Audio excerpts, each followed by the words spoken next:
खामोश गली का पराना चरा। शहर के कदीम हस्से में एक तंदे खूबसूरत गली थी, जहाँ पत्थरों से बनी सड़क और लकड़ी की बालकुनियाँ माजी की याद दिलाती थीं। सुबह के वक्त दुकानी आहिस्ता आहिस्ता खेलते बच्चे बस्ते उठाए स्कूल की तरफ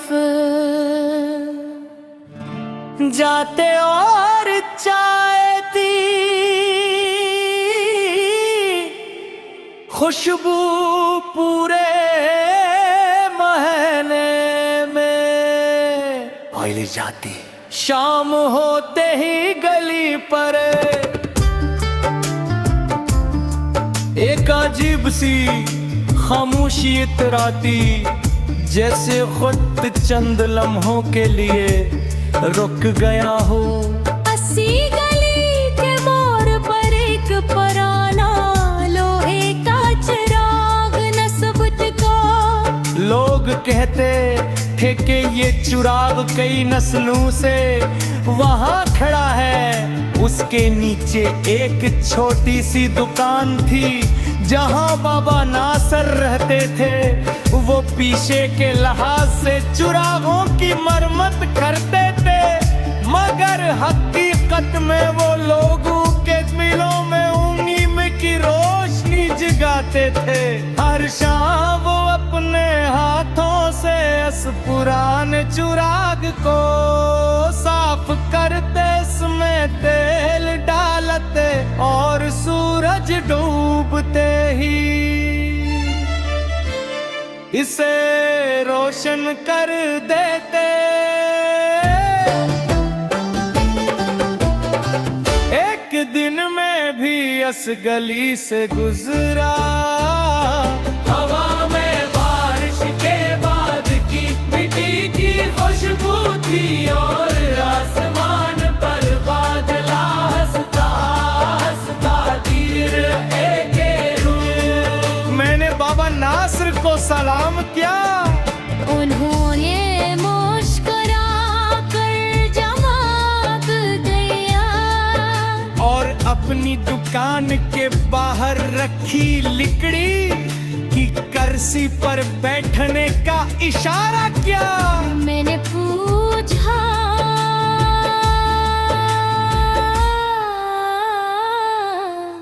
बाबा अब तो हर तरफ बिजली की रोशनियां हैं, फिर भी आप उस पुराने चिराग की मूर्त पहल क्यों क्यों करते हैं? उन्होंने चिराग के शीशे को साफ करते हुए कहा, हर नई रोशनी पुरानी रोशनी की कहानी संभाल कर चलती है। ये बात मेरे दिल में उतर गई। हंसी दौरान एक छोटा लड़का रोता हुआ आया। इसकी पतंग गली भर दे, नासिर ने सिरी लगाई वतन आकर यार मुस्कुराते।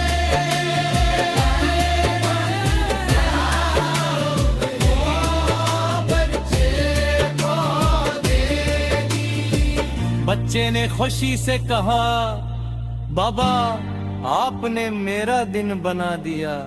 बाबा नासिर ने जवाब दिया, किसी के चेहरा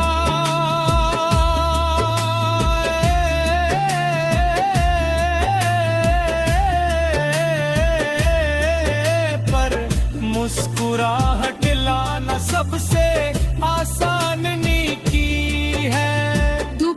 के वक्त एक मुसाफिर बारिश से बचने के लिए दुकान के छज्जे के नीचे आ खड़ा हुआ। बाबा नास ने उससे गर्म चाय पिलाए और खश्क कपड़ा दिया। मुसाफिर ने हैरत से पूछा, आप मुझे चाहते भी नहीं, पर इतनी मेहरबानी क्यों? बाबा नास हंसकर बोले, इंसानियत को तारीफ की जरूरत नहीं होती। शाम ढलने लगी। आसमान पर परिंदे अपने घोंसलों की तरफ लौट रहे थे और गली में खामोशी बढ़ने लगी। बाबा नासर ने हसबे मामाए बराबर रोशनी किया। उसकी जर्द रोशनी पत्थरों वाली गली पर फैल गई और माहौल में अजीब सा सुकून भर गया।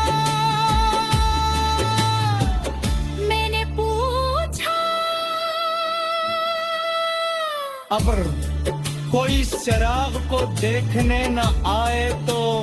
उन्होंने आस्ते से कहा, रोशनी का काम जलना है, चाहे कोई देखे या ना देखे। रात गहरी होके पीछे से झांक रहा था और चिराग की लोहर की हवा में लर्ज रही थी। मैंने आखिरी सवाल किया, बाबा आपने जिंदगी से सबसे बड़ा सबक क्या सीखा? उन्होंने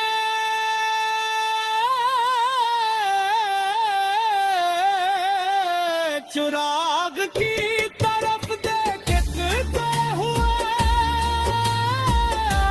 अंधेरा कभी